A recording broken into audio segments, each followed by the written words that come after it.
The Indarian warship Dominance glided silently through the outer reaches of the Sol system, its metallic hull gleaming under the distant light of Earth's sun. On the command bridge, Commander Taris Valen stood with his arms crossed, a satisfied smile playing across his angular features as he gazed at the blue-green planet displayed on the main view screen. Primitive, he mused aloud, his voice carrying the distinctive musical lilt of high Indarian nobility. Exactly as our intelligence suggested. The 12 massive warships of the Indarian First Fleet moved in perfect formation behind the Dominance, each vessel equipped with enough firepower to reduce small moons to rubble. The mission parameters were clear: approach Earth, demonstrate overwhelming military superiority, and secure the planet's immediate surrender. The Indarian Empire had performed this ritual hundreds of times across the galaxy, expanding their dominion through intimidation rather than outright warfare whenever possible. "Commander," said a voice at his side. Taris turned to see his second-in-command, Elsendar, studying the sensor readings with a slight frown. Unlike Taris, who came from generations of imperial nobility, Elson had risen through the ranks through merit and tactical brilliance. Where Taris was tall and imposing, Elson was compact and deliberate in every movement. "What is it, Elson? You look concerned. Surely you don't see anything worrisome about this backwater world." Elson's frown deepened. The intelligence brief indicated Earth has only achieved rudimentary space travel, correct? Limited to their own moon and a few automated probes to neighboring planets. "Yes, that's right," Taris replied dismissively. "They've barely left their cradle. That's why we're here. Resource-rich world, minimal defenses. The Emperor will be pleased with this acquisition. Then, I find it curious they've already detected our approach." Elson gestured toward the sensor display. "These energy patterns suggest active scanning. Sophisticated scanning." Taris waved a hand. "Coincidence? Or perhaps they have slightly better observational technology than we estimated." "It changes nothing." From the communication station, Officer Morel looked up. She was the youngest senior officer aboard, known for her meticulous attention to signal patterns and communication protocols. "Commander, I'm detecting unusual transmissions. They appear to be observing us, actively tracking our movement patterns." "Let them watch," Taris laughed. "It will make our arrival all the more impressive." He turned to address strategic advisor Burrell, an older Indarian with cybernetic enhancements who had advised on dozens of planetary acquisitions. "Burrell, review the tribute demands once more. I want to be absolutely clear about what we're claiming." Burrell's mechanical eye whirred as he focused. "Water resources from their oceans, approximately 15% of their global supply. Mining rights to all rare Earth elements. Establishment of 3 planetary bases at strategic points. Annual tribute of refined metals and biological specimens." "Perfect." Taris smiled broadly, imagining the commendation he would receive upon his triumphant return.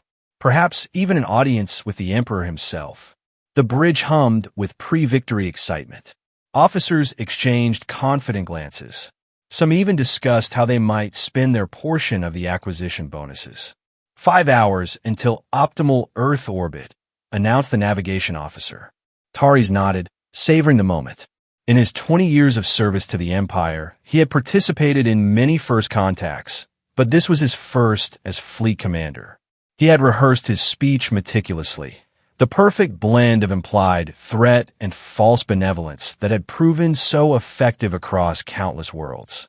As the hours passed, however, Morel's expression grew increasingly troubled.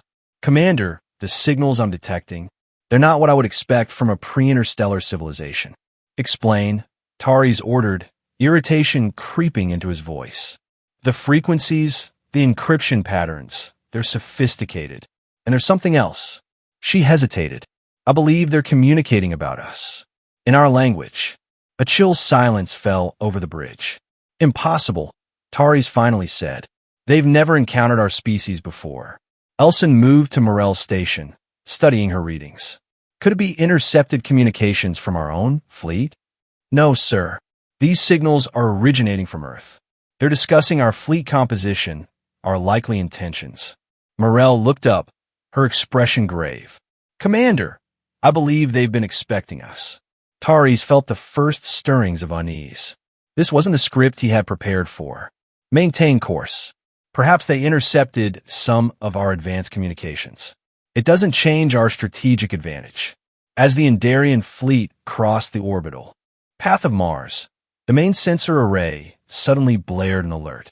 Multiple objects detected, called the sensor operator. Large metallic structures moving from behind Earth's moon. Show me, Taris ordered.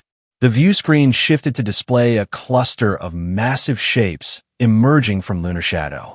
As they moved into the light, Taris felt his mandibles tighten in shock. Ships, warships, but not the crude, primitive vessels they had expected. These were sleek, enormous constructions that dwarfed even the Dominants. Scan them, he commanded, his voice betraying none of the surprise he felt. 23 vessels detected, reported the scanner officer.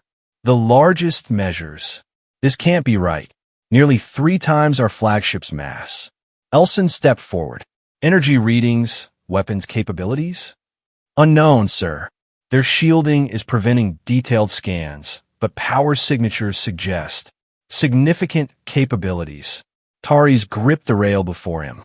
This was not proceeding according to plan, but he would not show weakness before his crew.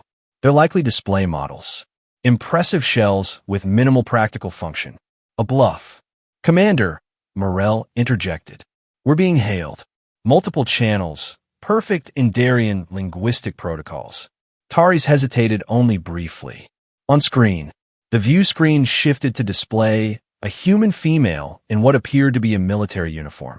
Her dark hair was pulled back severely, accentuating sharp features and penetrating eyes that seemed to look directly through Taris. Indarian Fleet Commander, she said in flawless, unaccented high Indarian, I am Admiral Amina Caldwell of the United Earth Defense Force. We've been expecting your arrival for quite some time. Taris felt every eye on the bridge turn to him.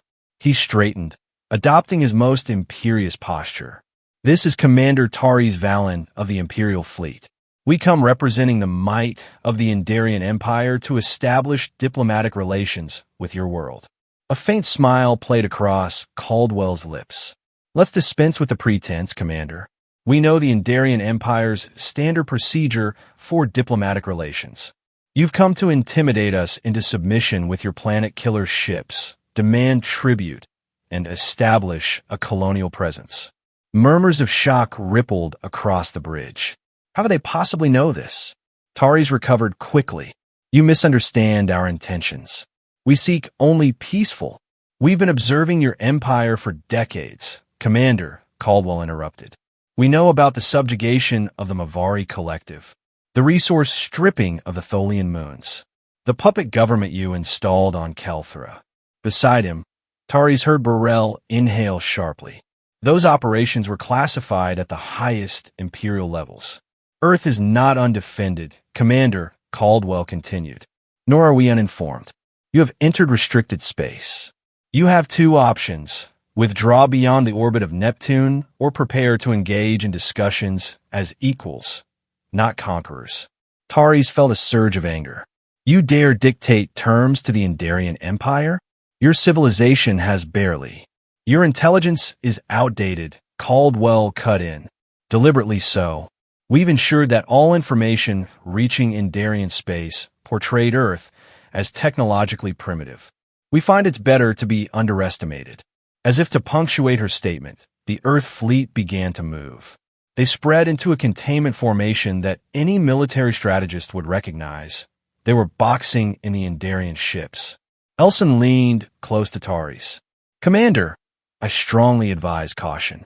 Their technological capabilities appear to exceed our intelligence estimates. Taris hesitated, then made a decision. He needed to call this apparent bluff. Kelthar Destroyer, fire a warning shot. Low yield, while clear of their vessels. The smallest warship in the Indarian fleet moved forward, charging its forward batteries.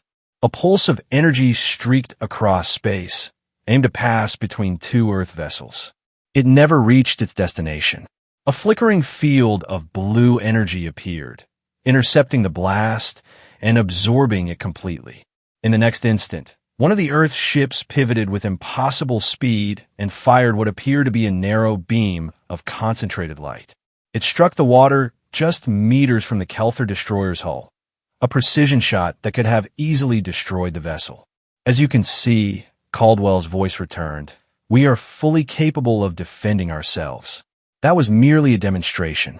Your destroyer remains undamaged this time. The bridge of the Dominance had fallen completely silent. Taris felt sweat beading on his brow. I propose a meeting, Commander Valen, Caldwell continued. You and a small delegation may board our flagship, the UES Sentinel, for preliminary discussions. Consider it a cultural exchange. Taris glanced at Elson, who gave a small nod. Very well, Admiral, he said, struggling to maintain his composure. We accept your invitation. As the communication ended, Burrell approached Taris. Commander, this is unprecedented. In all recorded Indarian expansion, we've never encountered a civilization that has so thoroughly prepared for us. They're bluffing, Taris insisted, though his conviction was wavering. Their ships may be large, but size doesn't equate to military effectiveness.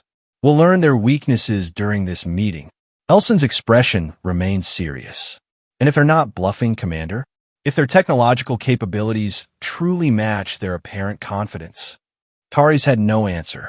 3 hours later, a small shuttle departed the Dominance, carrying Taris, Elson, Burrell, and 4 elite guards.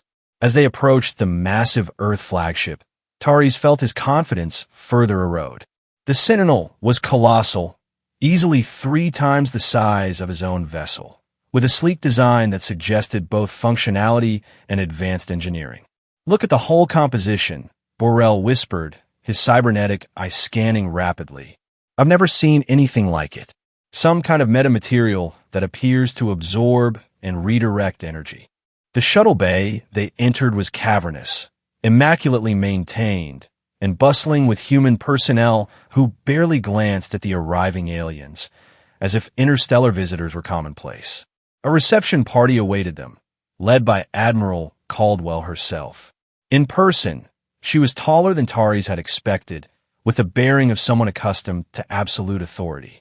Commander Valen, she greeted him with a small inclination of her head. Welcome aboard the Sentinel. I trust your journey was comfortable. Adequate, Taris replied stiffly. Your vessel is larger than we anticipated. One of our mid-sized ships, actually, Caldwell remarked casually. Please follow me. I've arranged a brief tour before our formal discussions. As they walked through the gleaming corridors of the Sentinel, Taris struggled to reconcile what he was seeing with what Imperial intelligence had reported about Earth. Advanced holographic displays lined the walls. Personnel moved with practiced efficiency. There was no sign that this was a civilization that had only recently achieved spaceflight. This section houses our primary defense systems, Caldwell explained as they passed through a secure door. Inside, technicians monitor displays showing real-time data of the Indarian fleet. Our quantum field barriers can absorb energy weapons up to 5 terajoules. The redirected energy is then channeled into our own offensive systems. Impressive, if true, Taris commented, unwilling to show how disturbed he was by this revelation.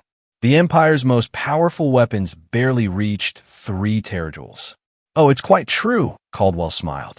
We demonstrated a fraction of it earlier. Would you care for a more substantial demonstration? Before Taris could answer, she nodded to a technician who activated a view screen. It displayed a small asteroid in Earth's vicinity. A beam of light lanced out from what must have been another Earth vessel, and the asteroid simply disintegrated. Molecular disassembly, Caldwell explained. We prefer it to conventional explosives, less debris to clean up afterward. The Indarian delegation exchanged alarmed glances. Their tour continued through engineering sections where massive reactors hummed with energy that Burrell quietly identified as beyond Indarian theoretical understanding. They passed laboratories where humans worked alongside automated systems on technologies Taris couldn't begin to identify. In a vast chamber that Caldwell identified as the Tactical Operations Center, Tari's froze. Displayed on a central hologram was a detailed map of the Indarian Empire, including classified military installations, hyperspace routes, and even the Emperor's private retreat world. "How did you obtain this information?" he demanded. "We've had observer probes in Indarian space for over 40 years, Caldwell replied matter-of-factly. "Your detection systems aren't designed to identify our stealth technology. We know about your expansion doctrine, your military capabilities, and your political structure." Tari's felt physically ill. If what she said was true, Earth had been studying them like laboratory specimens while the Empire had remained completely unaware. "Why?" Elson asked. "Why go to such lengths to study us in secret?" Caldwell's expression turned serious. "Because we've seen what happens to civilizations that aren't prepared when the Indarian Empire comes calling. We chose a different path. Rather than waiting to be discovered, we studied potential threats and prepared accordingly." They were led to a conference room where refreshments had been prepared. As they sat, Tari's tried to formulate a strategy. His mission parameters hadn't accounted for any of this. "I must consult with Imperial Command," he finally said. "Of course," Caldwell nodded. "You'll find a secure communication chamber adjacent to this room. Though I should mention, we can intercept and decode your transmissions if we choose to. In this case, we'll extend the courtesy of privacy." Once alone in the communication room, Tari's contacted the Imperial High Council, relating what they had discovered with growing desperation in his voice. "This is unprecedented," he concluded. "Their technological capabilities far exceed our own. A show of force would be inadvisable." The holographic image of High Counselor Vex glared at him. "Your assessment is noted, Commander, but your orders remain unchanged. The Emperor has committed significant resources to this expansion. We do not retreat based on intimidation tactics. Counselor, with respect, I do not believe these are merely tactics. I've seen their weapons systems there. You were selected for this mission because of your family's distinguished service to the Empire, Commander. Do not force us to reconsider that choice. You will proceed as planned. The Second Fleet is already en route to your position to ensure our demands are met. They will arrive within 5 days." The communication ended, leaving Tari stunned. Sending the Second Fleet was tantamount to declaring war on Earth, a war he was increasingly certain the Empire couldn't win. When he returned to the conference room, Caldwell seemed to read his expression. "Not the response you hoped for. I take it the Empire maintains its position," Tari said stiffly. "I see." Caldwell sighed. "Then you should know that we've detected your Second Fleet already. They'll be entering the Kuiper Belt within 4 days, not 5. We've been tracking them since they departed your space." Tari's couldn't hide his shock. "How could you possibly?" "We have long-range sensors throughout this sector of space," she explained. "Nothing approaches Earth without our knowledge." She leaned forward. "Commander Valen, I want to be absolutely clear. If those ships enter our system with hostile intent, we will respond with overwhelming force. You would risk war with the Indarian Empire?" "We don't want war," Caldwell replied firmly. "But we will not be subjugated. When your Second Fleet arrives, they will find 50 additional Earth vessels waiting, each as powerful as the ones you've already seen." Back aboard the Dominance, Tari's called his senior officers together. The mood was somber as he relayed what he had witnessed aboard the Earth flagship. "Their technological superiority is not a bluff," he concluded. "If the Second Fleet attempts to enforce Imperial demands, I believe Earth will respond with devastating force." "What are our options?" Elson asked.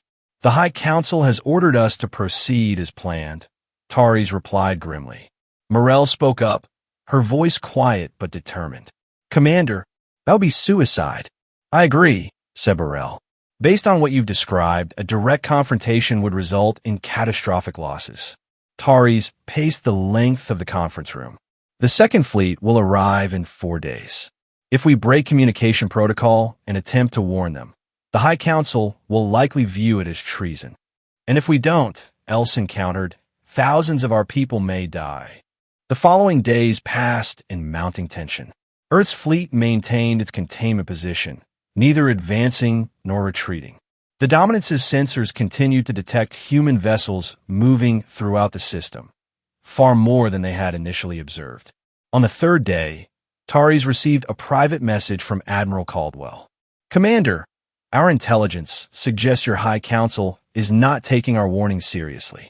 I'm sending you data on our defensive capabilities that you may share with them. I hope it will persuade them to reconsider their approach. We genuinely have no desire for conflict. The attached files contain detailed specifications of Earth's weapons systems, shield technology, and fleet composition. If accurate, they confirm Taris's worst fears. The Empire was hopelessly outmatched. Taris forwarded the information to the High Council along with his strongest recommendation to abort the mission. The response was immediate and harsh. Your evident intimidation by human posturing is disappointing, Commander. You will be relieved of duty upon the arrival of the Second Fleet. Until then, maintain position and continue gathering intelligence. That evening, Elson found Taris alone on the observation deck, staring out at the distant blue planet. The crew is talking, Elson said quietly. Word has spread about what you saw aboard the human ship. Many are concerned about the arrival of the Second Fleet. The High Council believes Earth is bluffing. Taris replied bitterly. They refuse to accept that we might have encountered a civilization more advanced than our own. And what do you believe, Commander? Taris turned to face his second-in-command. I believe we face a choice between loyalty to the Empire and the lives of our people. On the day the Second Fleet was due to arrive, the Dominance's bridge was unnaturally quiet. Officers performed their duties with mechanical precision, avoiding eye contact. Second Fleet emerging from hyperspace at the system boundary, announced the sensor officer. The view screen displayed 35 Indarian warships materializing at the edge of the Sol system. At their center was the dreadnought Inevitable, nearly twice the size of the Dominance and commanded by High Admiral Xeris, a decorated war hero known for his absolute loyalty to the Empire. Almost immediately, Earth's response became visible. Just as Caldwell had promised, dozens of additional vessels appeared from hidden positions throughout the system, forming a blockade between the incoming fleet and Earth. We're being hailed by the Inevitable, Morrell reported. The stern visage of High Admiral Xeris filled the screen. Commander Valen, report your status and situation assessment. Taris stood straight, knowing his next words might constitute treason. High Admiral, I strongly advise that you halt the fleet's advance and reconsider our approach. Earth's defensive capabilities vastly exceed our intelligence estimates. I have transmitted detailed reports. I've reviewed your reports, Xeris interrupted coldly. The High Council considers your assessment compromised. You've clearly been influenced by human psychological warfare tactics. Admiral, I've seen their technology firsthand. If you advance, the Second Fleet will proceed as ordered, Commander. Your vessels will form up on our flank. Prepare to execute coordinated strike pattern Hexus 3 upon my command. As the communication ended, Taris looked around at his bridge crew. He saw fear in their eyes, and something else, an unspoken question about what he would do next. A new communication alert sounded. Admiral Caldwell, Morrell announced. The human admiral's expression was grave. Commander Valen, I see your reinforcements have arrived.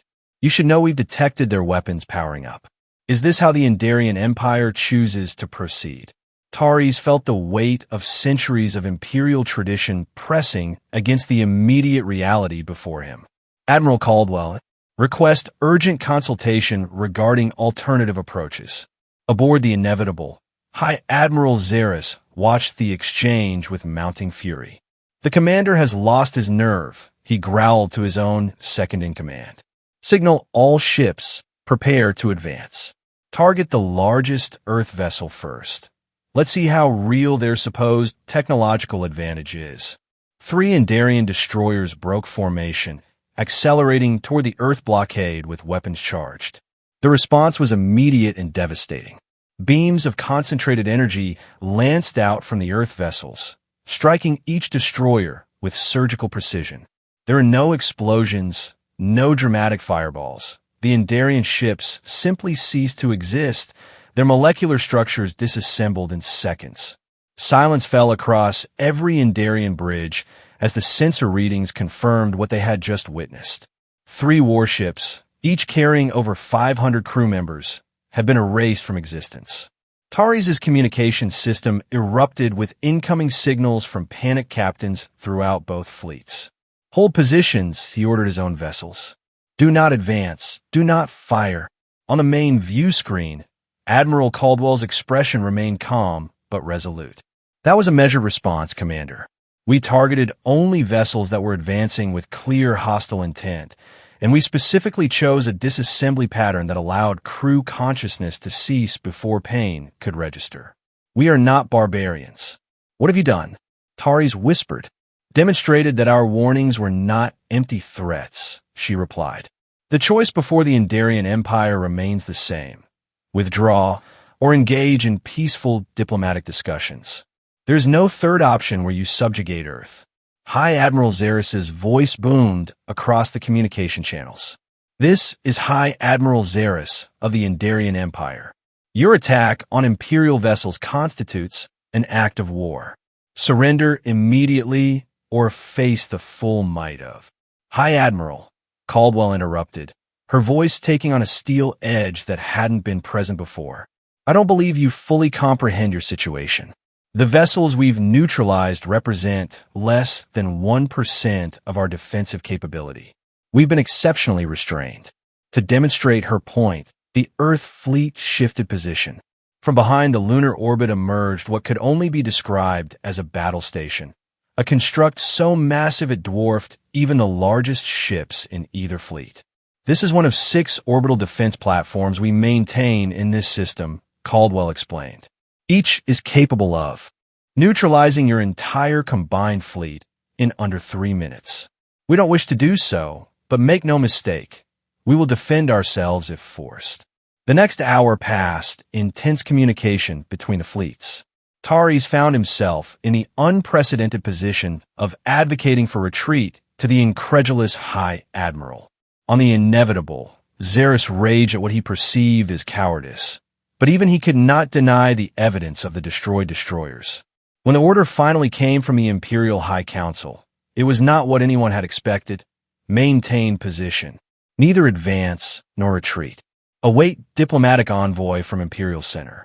No further aggressive action authorized. That evening, Taris received a private communication request from Admiral Caldwell. "Commander, I understand the situation places you in a difficult position with your own leadership," she said, her tone more personal than in their previous exchanges. "I want you to know that Earth genuinely has no desire for conflict with the Indarian Empire. We simply refuse to be another conquest." "How?" Taris finally asked the question that had been burning in him. How did Earth advance so quickly without the Empire's knowledge? Caldwell's expression softened slightly. "We weren't always as we appear now. Centuries ago, another species, not Indarian, visited Earth with conquest in mind. The encounter was enlightening. It forced us to recognize our vulnerability in the larger galaxy. Rather than expanding outward, we focused inward, developing technologies specifically designed to protect our world. And the secrecy? The false information? A defensive strategy. We learned that the Indarian Empire classifies potential conquest targets based on their perceived technological level. By appearing primitive, we bought time to prepare while remaining low on your priority list." Taris absorbed this information slowly. Everything he had been taught about the Empire's place in the galactic order was being challenged. "What happens now?" he asked. "That depends on your empire," Caldwell replied. "We're prepared to establish diplomatic relations, trade agreements, the normal interactions between sovereign powers. What we won't accept is subjugation." The diplomatic envoy from Imperial Center arrived 2 weeks later. By then, most of the Second Fleet had withdrawn to a respectful distance, though the Dominance and several other vessels remained as an honor guard for the envoy. Taris found himself unexpectedly included in the diplomatic proceedings, perhaps because he was one of the few Indarians who had actually set foot on an Earth vessel. The negotiations were tense, but productive. Earth representatives made it clear they had no expansionist aims of their own, but would not tolerate Indarian aggression toward them or their allies. The era of the Empire expanding through intimidation may need to evolve. The Imperial envoy conceded privately to Taris after the third day of talks. The Emperor is displeased but pragmatic. A war we cannot win serves no one. The preliminary treaty that emerged established recognized boundaries, non-aggression pacts, and even tentative trade possibilities. For the first time in over 2,000 years, the Indarian Empire had encountered a power it could not simply absorb. On the final day of his assignment, before the Dominance was scheduled to return to Imperial space, Taris requested a private meeting with Admiral Caldwell. "The treaty is signed," he said as they walked through a garden aboard the Earth space station where the negotiations had taken place. "But I'm curious. What would Earth have done if the Emperor had chosen war instead?" Caldwell considered him thoughtfully. "We would have defended ourselves, of course. But we're not conquerors, Commander. We would have established a defensive perimeter and held it. Nothing more. Even though you could have pressed your advantage, potentially conquered the Empire itself. Power creates responsibility, not entitlement," she replied.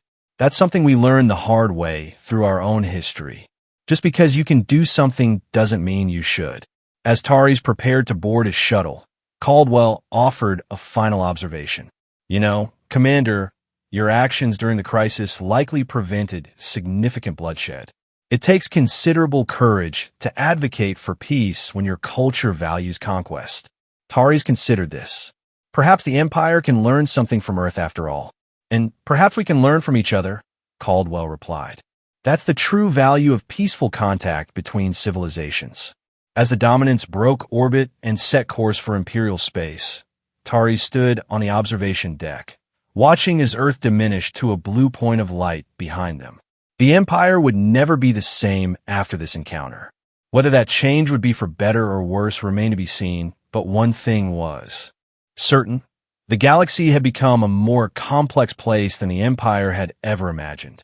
In his quarters that evening, Taris began drafting his personal report to the Emperor. He started with words that would have been unthinkable just weeks before. "The greatest threat to the Empire is not Earth's superior technology, but our own arrogance in believing no such civilization could exist.